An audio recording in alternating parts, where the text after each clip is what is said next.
From the New Arts and Media Studios in Milwaukee, I'm Charles Purcell. This is The Log.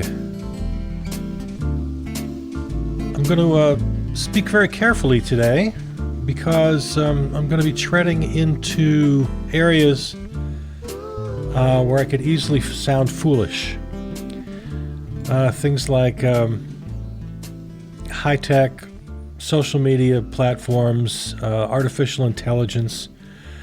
These are things that are so beyond me that I am a bit reticent to discuss them. So here's my strategy for today. I'm going to try very hard to just stay in my lane. All right? I'm only going to offer opinions where I think I know what I'm talking about. When it gets into the technical issues, I'm not even going to go there. I'm not going to pretend I know more than I do. I don't want to embarrass myself the way members of Congress do in these committees when they say the dumbest things, and the experts on the panel just have to be patient with them and roll their eyes and say, "Well, Senator." Anyway, I won't get into all that. So that's my strategy for today. And let's actually start there. Speaking of committees, the Senate Judiciary Committee this week got to yell at CEOs of the major platforms. So the chief executives of Meta, TikTok, Snap, Discord, and Twitter, which I still call, I'm just going to call it Twitter. Nobody's the boss of me. I'm just going to call it Twitter. I'm never going to call it X. I'm just going to call it Twitter until I die. And in what's kind of rare these days, the Republicans and the Democrats were totally aligned. They are 100% with each other on this. They really don't like these companies, especially when it comes to the harm they do to teenagers, which was really the main focus of this hearing. I think it would have been useful to broaden the scope of the conversation. It harms everybody. It harms seniors. We know how boomers are susceptible to scammers, right? So I think they could have broadened it. I think the whole damn internet is pretty much a dangerous place for everybody these days. But they focused on teenagers, so they could do their whole "what about the children?" And I don't want to make light of this because it is very serious, and I pretty much agree with both. Like I say, both the Republicans and the Democrats are on the same page here. So yeah, they got these 5 CEOs. A couple of them had to be subpoenaed. They didn't want to come. They didn't accept the invitation. They had to be dragged into the hearing room. One of them, I forget which one, doesn't say here in the article I'm looking at. One of them had to have U.S. Marshals show up at their door. It's like, "You're coming with us." So yeah, Jim Jordan gets to defy subpoenas, but not CEOs of tech companies. So, I mean, we're all pretty familiar with the problems, right? Tech companies, they basically prey on all of us. They collect our data. They intentionally make their products addictive, and especially when it comes to children, as this was the topic of the hearing this week. Especially when it comes to children, preying on children for sex trafficking, and their algorithms will steer teenage girls especially to eating disorders and whatnot. And so in the minds of this committee, and I don't know, most Americans, I haven't seen polling on this, so I won't pretend to know. But certainly in that hearing room, there was pretty much wide agreement that if they don't get on their horse and do something about this, they're going to be regulated. As one senator put it, "We could regulate you right out of business." Well, okay. Here's my first issue. This is a never-ending, escalating arms race between profit makers and their consumers, citizens, Americans. And As is often the case, I watched much of this on YouTube. I listened while I took my walk, but I watched a lot of it. And as usual, in cases like this, I'm kind of yelling back at my screen as if they could hear me. My mother used to do that a lot. Did your parents talk to the television? My mother did that. And I find myself doing it sometimes. It's like when you're watching a football game and you're yelling out your encouragement or your dismay. Yeah, I do that for congressional hearings. They just don't seem to get it. It's so obvious to me. The strongest questioning, I thought, or the most impactful for me anyway, came near the end. Senator Jon Ossoff, a Democrat from Georgia, where he's basically saying the problem is the profit. You're there to make money. You have to prioritize your shareholders. Fiduciary responsibility, right? That's your number one thing. And yeah, that's the problem. He didn't take it to the next step because you can't if you're a Democrat, a capital D Democrat in Congress. You can threaten to regulate, but you can't ever threaten to take away that basic concept of capitalism. And even though Ossoff was being very critical of, he was talking mostly to Zuckerberg at the time. He was really talking to everybody, talking to the nation. Almost as if, even though he's being very critical, he's almost saying, well, what can we do? There's almost nothing we can do because you have to meet your fiduciary responsibility. So, therefore, you better get your act right and stop harming all these kids, which they are, and all the independent research agrees. There's just a complete consensus on this. So that's really not an argument anymore. It's very much akin to, and it's been compared to the CEOs of tobacco companies. Remember several years ago when they sat at a similar hearing and were just torn apart by the committee. By the way, why does the Senate Judiciary Committee get this hearing? They get all the good stuff. Judiciary? I don't understand. Why would they get this? Wouldn't it be, Health and Human Services or Commerce, or isn't there some sort of, who handles tech and the internet and all of that? I'm not sure why this particular committee. Anyway. So yeah, Senator Jon Ossoff made it really clear that, well, yeah, you got to make a profit.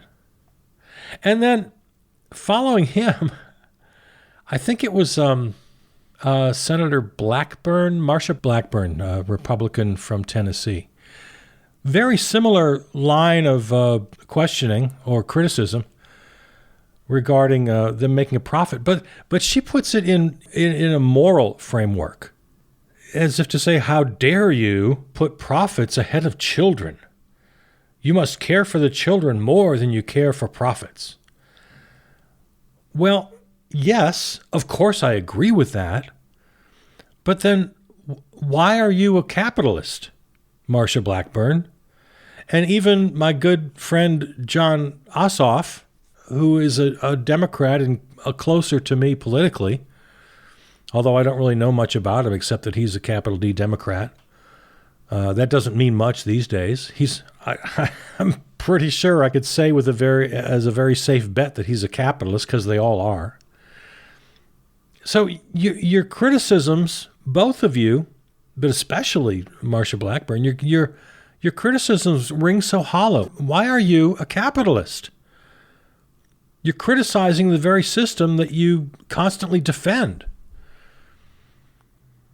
And so, yeah, if you think that, we can just regulate. Companies, CEOs, listen to me. You got to get your act together and you got to improve things on your own, or we're going to regulate you. When has that worked? Well, it has worked. Let's be honest. I'm going to argue from my opposition's strongest argument. The aforementioned tobacco companies and their CEOs. Still a legal product, but tobacco use from teenagers is a tenth of what it used to be. They taxed them heavily. They took away most of their advertising. And marketing, they can't market to children. Certainly they try to get away with what they can, but that's generally a success story. How many people smoke today? Compared to the old days, it's way down. It's way, way down. Now, let me think of some other examples. Honestly, I can't. I can't think of any other examples. I mean, yeah, there are certain regulations, there's certain food safety and food inspections, and anywhere there's regulation, which the Republicans are constantly decrying the fact that, over-regulation. And yet they get on this big moral horse, scolding, sermonizing to these CEOs, how dare you think more about profits than about the children? It's hypocritical, it's ignorant, it's just stupid. Pick a lane. Either you want to regulate them or you don't, or let's be honest about what capitalism is. Now, from the solutions, and I'm going to have to go back and look at these. The senators kept mentioning 3 or 4 or 5. There were several proposed bills. I'll be honest, I haven't gone back and looked at them. I haven't read them, the proposed bills. I only know what they kind of described in the hearing. And one of the most important themes that kept coming up is, and one of the bills says that, yeah, consumers can sue you if there's a particular problem. Like if our teenage daughter committed suicide because she was being bullied online, and if they can prove that you were responsible for this, that you let this happen, it happened on your watch, then they can sue you. Currently, they can't be sued. The law says they can't be sued. So that's something they want to change. That's a law they want to enact. I'll tell you the truth. Even though everybody agrees with this, I'm not exactly sure even where I stand on this. Because, again, we're going to have to be consistent. You can't, except with very rare exceptions, try to sue a bar or a restaurant because a drunk driver killed your kid on the road. So try to sue the bar or restaurant that served that drunk driver. Good luck with that. It's not going to happen. Try to sue the brewery or the distillery that manufactured all the beer or whiskey or whatever the guy was drinking. I don't think you're going to get very far with that lawsuit. Gun manufacturers, there's the poster child right there. You can't sue gun manufacturers for deaths caused by firearms.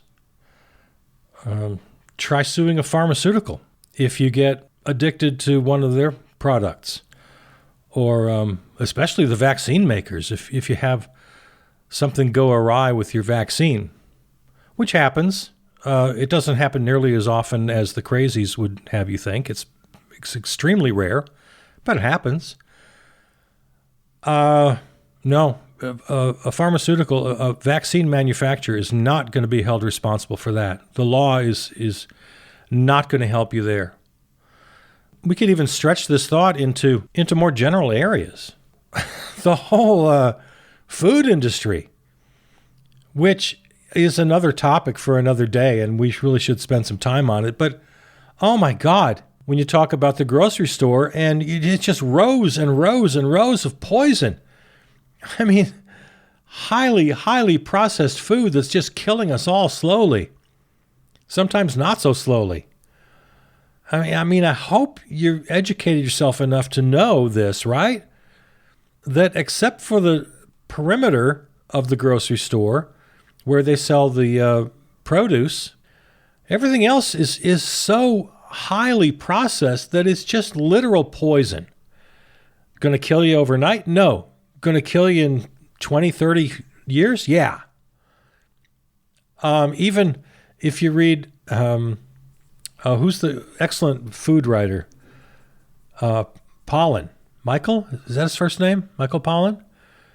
He writes about how even the apple you buy from the grocery store has about a third of the nutrition that the apple your grandmother or great-grandmother ate. Just because of the way they're grown, the way they're stored, the way they're shipped. You got to grow them faster and pick them earlier, and they have to travel thousands of miles. It's just a piece of damn fruit. So we're not even talking about the obvious, Cheez Whiz kind of monstrosities that you see. We're talking about a regular old apple. So again, I'm going off on a tangent here. But yeah, can we sue Kraft? Can we sue General Mills for making us all fat and stupid? I mean, food. We got to do a whole show on food. What else? To stretch this line of thinking just one more layer, content creators making us all just dumber and dumberer every minute of every day. Advertisers. Now, this is actually a kind of a related topic. There have been debates about advertising aimed towards children. I don't know where that stands right now. We mentioned tobacco earlier. That's kind of an obvious example. But generally speaking, I think most advertising targeted to children is perfectly legal in the United States. And we're about the only country left in the world where that's the case. Advertising aimed explicitly at children is not allowed in pretty much most of the world. We stand alone. So to criticize the tech companies, even though, I think they deserve a lot of criticism, but I think they deserve about as much criticism as the people I just mentioned. Bars, restaurants, brewers, distilleries, gun manufacturers, pharmaceuticals, food processors, advertisers, content creators, creating just these deplorable, violent, amoral movies and TV shows and video games, and it's just destroying us day by day. Now, you think I sound extreme, right? Well, I do. I sound pretty extreme relative to the general opinions out there. But really, how are the tech companies that much different? Again, I'm not saying this to excuse the tech companies. I'm saying that they're not that different than the rest of society.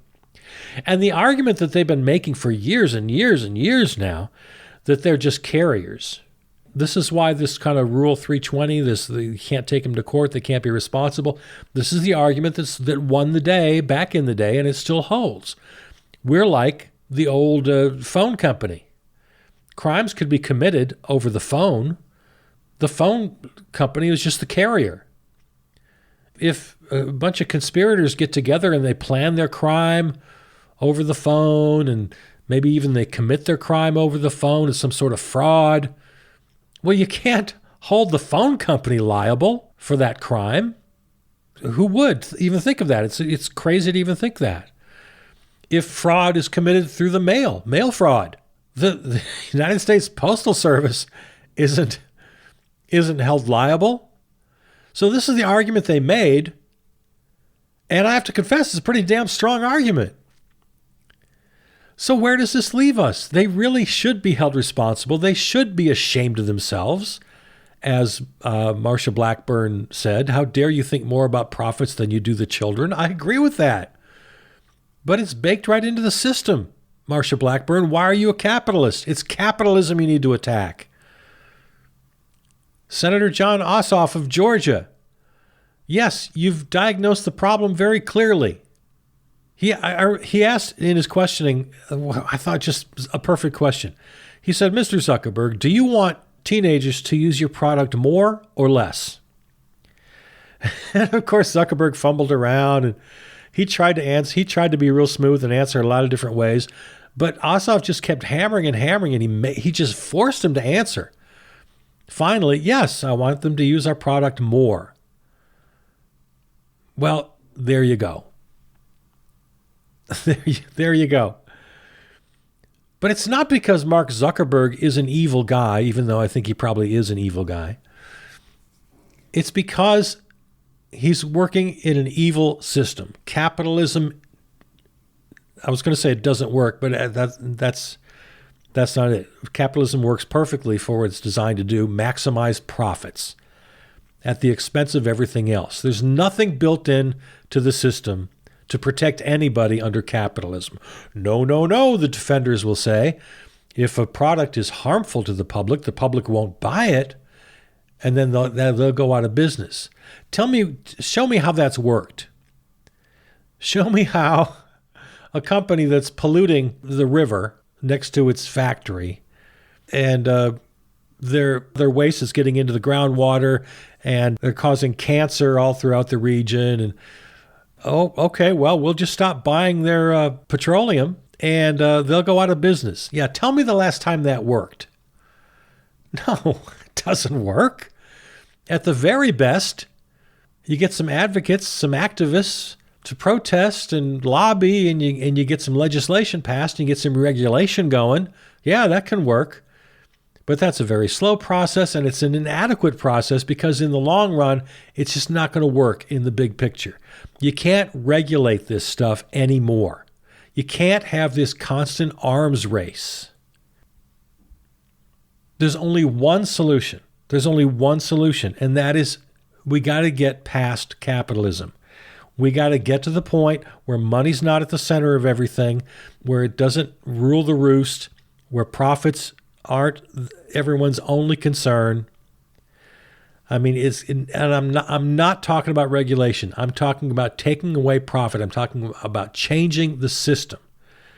We can't regulate our way out of this. I mean, it was heartbreaking. We had all these family members holding up pictures of their dead children who have died as a result of bullying or trafficking or eating disorders, a variety of reasons. Their children fell prey to the evils of the internet. Take away the profit, you'll take away most of the problems. Will there still be just purely evil people who want to, just for their own twisted needs, want to have sex with children or do other horrible things? Yeah, taking away profit, the profit incentive won't necessarily take care of just pure evil, but I think you can point most of the problem to profit.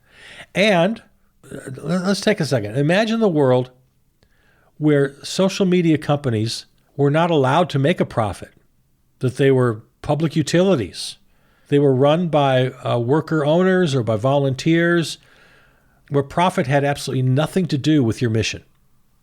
It was completely there to do the good things that social media can do. And as they mentioned in the hearings, and I agree, social media can be just fantastic for creating communication and community and all that. But without profit, in a social media world where profit is no longer a thing, the algorithms wouldn't be steering you to moneymakers. To the point that Ossoff was making, where you want more or less use by teenagers, there'd be no incentive to have teenagers use your service more because you're there just for a service. And just as a responsible person, that to be online 5, 6, 10 hours a day is not healthy for anybody, especially kids, but not for anybody. So you wouldn't put right into your product design all these addictive mechanisms the way a food processor puts addictive elements into their potato chips, which they do. They put chemicals into every potato chip that make you want the next potato chip. Now, do you think a food company that was only there to feed people healthy food and there was no profit, you think they would do that? Why would they do that? They'd have to be pathologically insane to do that. So if there was a pathologically insane food manufacturer, they would be one out of a million, and we'd spot them pretty quickly, and we'd say, hey, you know what? Get out of the business. You just lost your license or whatever, whatever it takes to be in business.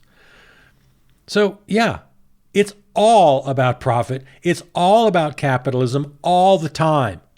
Don't let anybody fool you. That's all it's ever about.